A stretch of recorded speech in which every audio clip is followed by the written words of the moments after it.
Magandang araw mga kamotorize. May share na naman ako sa inyo. So, sa video na ito, tuturo ko sa inyo kung paano mag-troubleshooting ng ating clutch. So, dun sa mga bago pa lang sa motorized bicycle at nahihirapan kung paano malalaman kung sira na ba yung clutch nila. So, dalawa lang yung titingnan natin dito once na masira na yung ating clutch. So unang-una malalaman natin dito sa ating clutch arm. Pag ginanon mo siya, pag inuga-uga mo siya ng konti, makikita mo gumagalaw. So nung unang setup mo pa lang, itong cable na to wala tong hindi mo siya magaganon, mahihila, at saka hindi mo rin siya matutulog. So baga, naka-steady lang siya ng ganon para pag nagpiga ka ng clutch, mapipiga mo siya kaagad. Hindi na yung ganito, may clearance pa siya. Pag piga mo, kalahati na lang dyan yung mahihila mo kasi may allowance na siya. So ganito pa lang, pag nakita mong maluwag na yung dito yung cable mo, malalaman mo na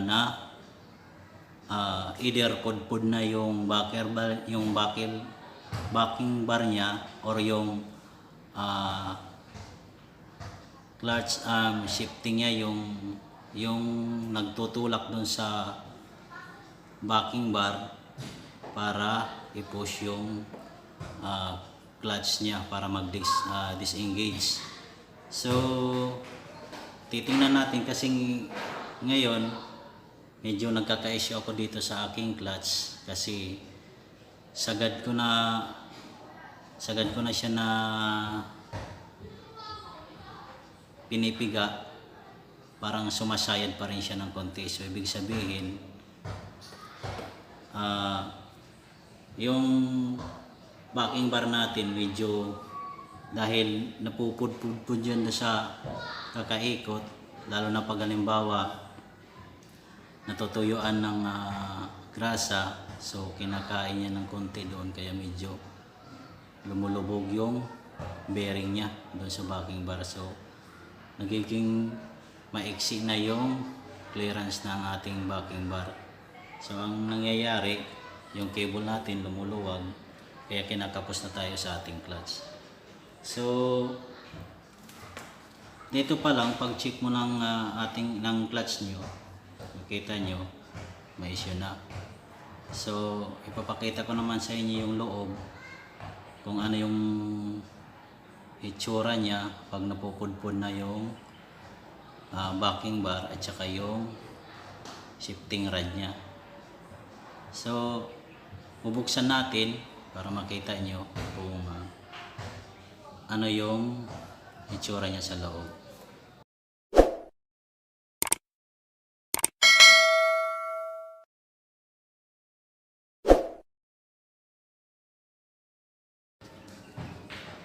Yung tools na gagamitin natin, puro Allen wrench na lang kasi wala na tayo ditong screw. Na-upgrade ko na kasi ito lahat.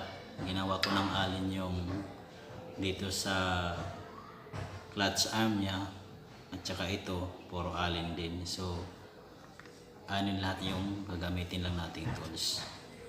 So una, yung tensioner natin, i-disengage muna natin to. Ayan, bago natin buksan yung 3 bolt dito sa ating clutch. So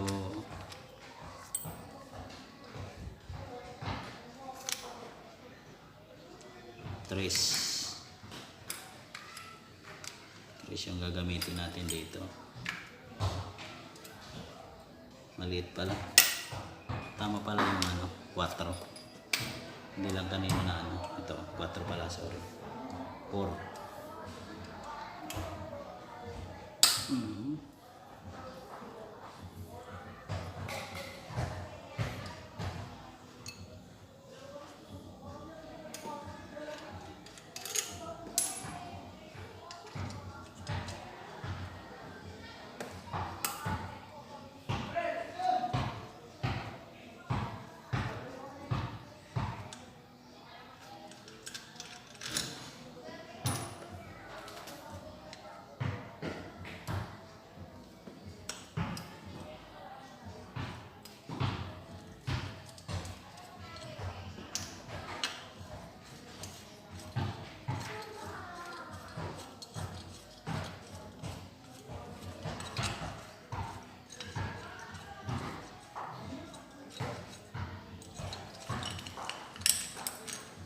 makikita nyo, naglagay ako ng tensioner kasi yung kadena natin sa katagalan kasi nito pag ginagamit lumuluwag. Kaya pag maluwag siya, tumatama siya rito sa may frame natin. Kaya nilagyan ko ito ng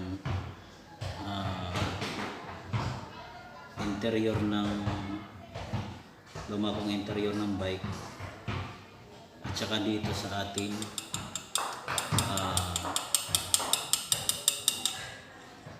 case ng ating YD100.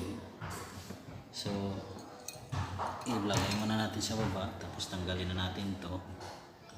So ayan,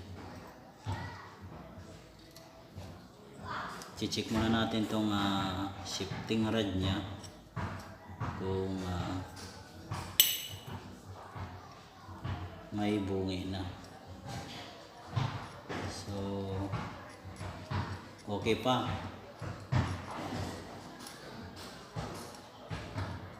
Okay pa siya.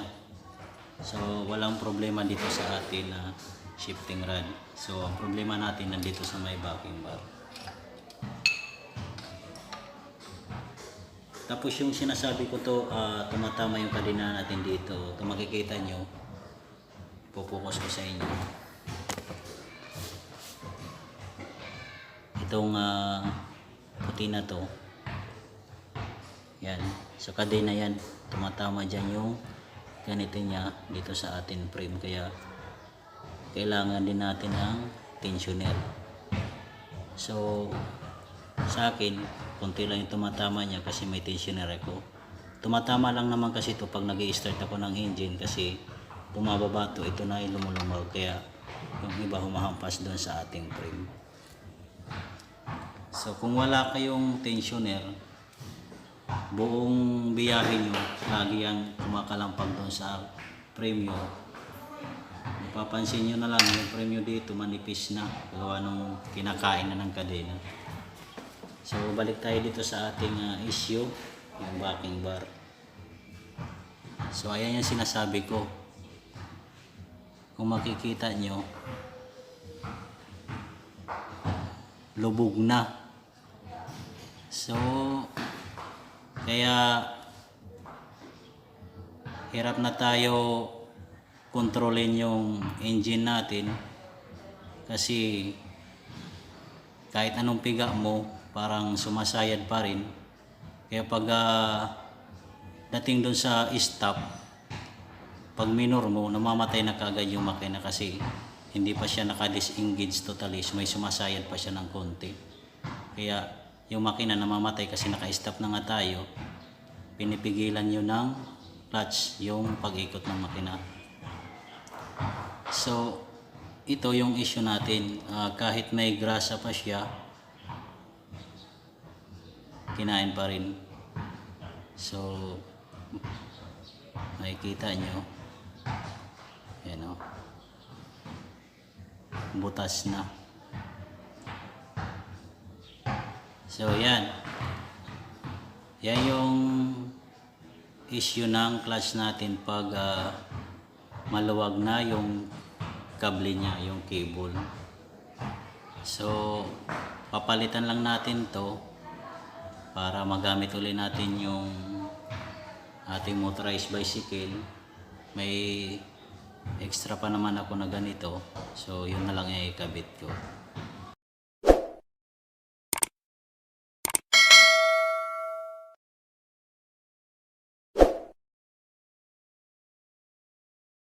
So ito yung backing bar na gagamitin natin.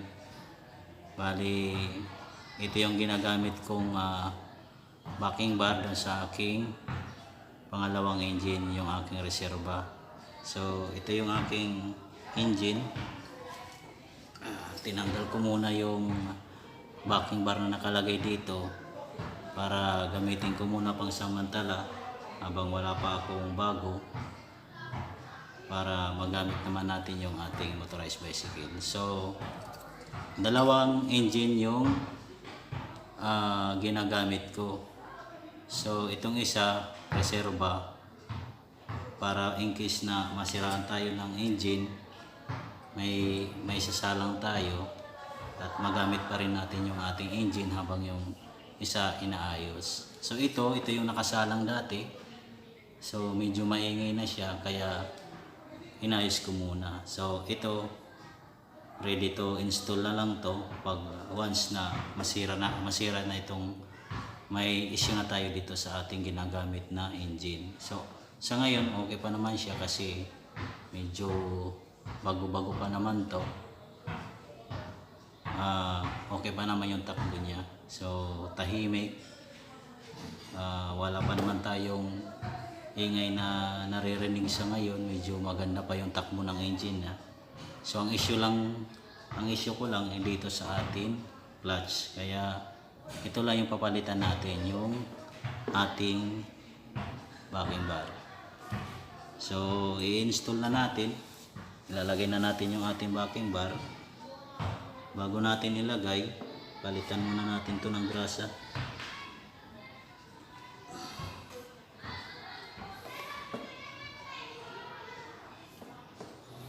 Yan.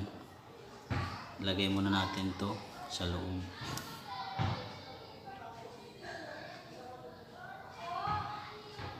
Yan. Para matanggal yung bearing niya. So, para matanggal yung bearing niya, lalagay lalagyan ng grasa dito sa dulo para mahila yung bearing. Kasi bago natin ilagay yung bearing, lalagyan din natin ng grasa sa loob. Para yung grasa niya kabilaan, mayroon dito sa side, tsaka dito sa ating backing bar.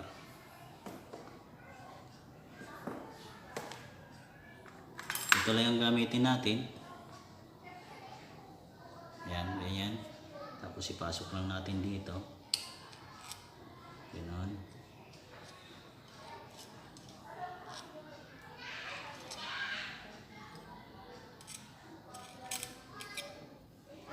Saka natin ilalagay yung bearing.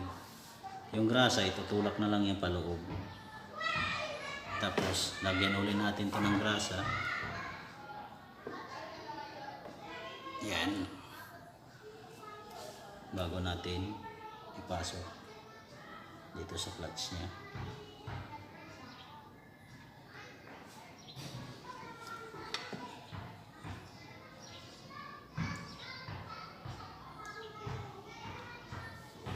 Yan. Tapos dito naman sa may shifting rod niya, kasi yung grasa natin dito ay medyo nabawasan na, lalagyan natin ulit.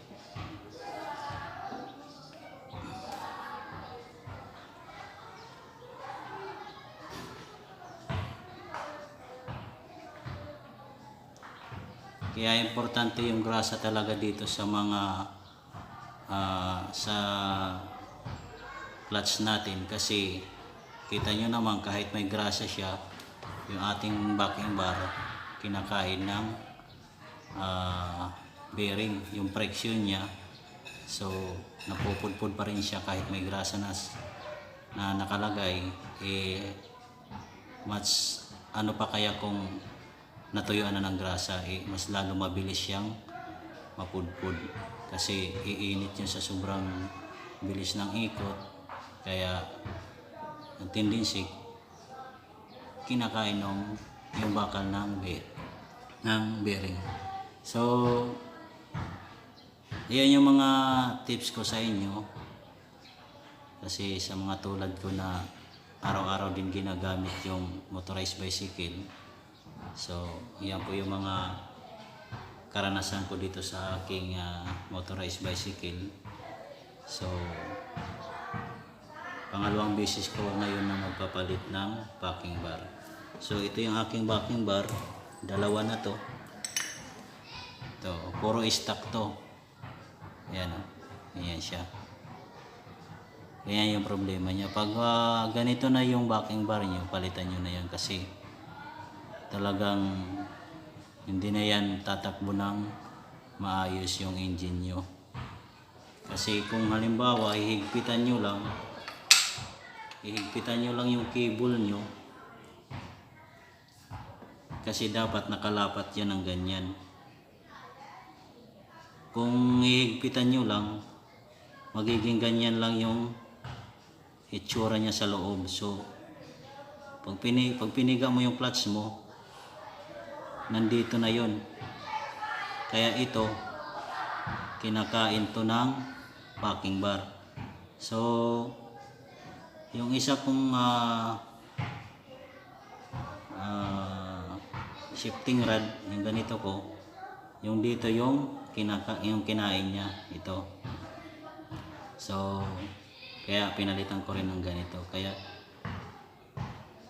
mas maganda pag ito yung sira, yung backing bar nyo, palitan nyo na lang. Kasi mas maganda yung kung lapat lang siya, hindi siya mapipwersa yung gilid dito kasi nakalapat lang siya ng ganyan maayos. So pag magpihit ka, konti lang yung tulak, hindi siya nakatagilid ng ganon. Kaya yung iba nasisira yung ganito kasi yung backing bar nila kahit pudpud na, hinihigpitan lang yung cable. So ang nagiging itsura niya, nakaganyan na siya. Tapos pag piniga mo yung clutch mo, nagiging ganon, nandito na sa gilid.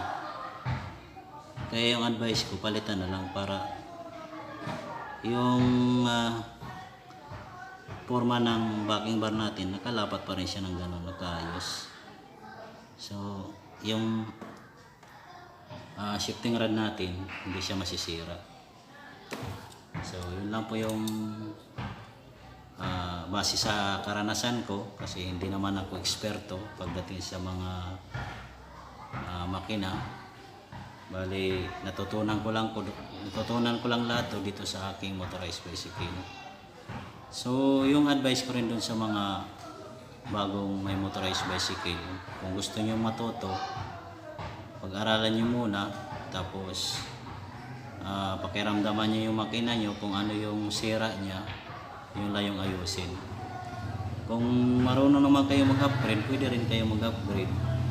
So nasa sa inyo na lang yan. Sa akin, okay na ako dito sa stock lahat, kasi ang importante tumatakbo lang yung bike natin.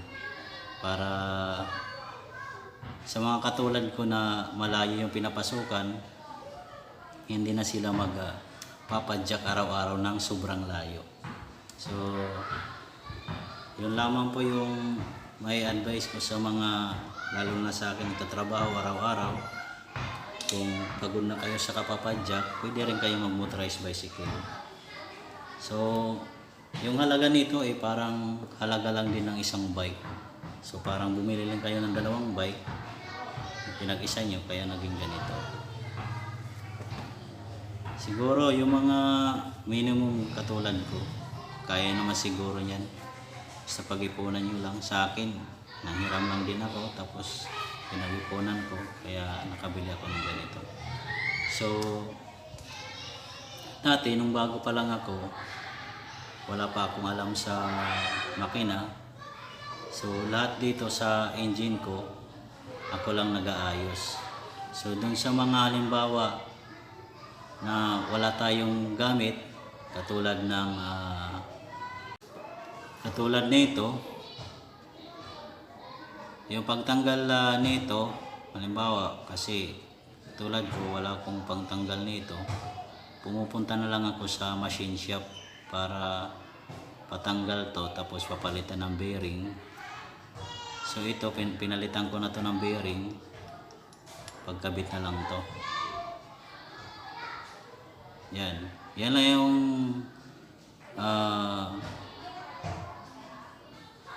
ito lang yung hindi ko kaya ayusin ng ako lang, kasi wala akong tools na pangtanggal para dito.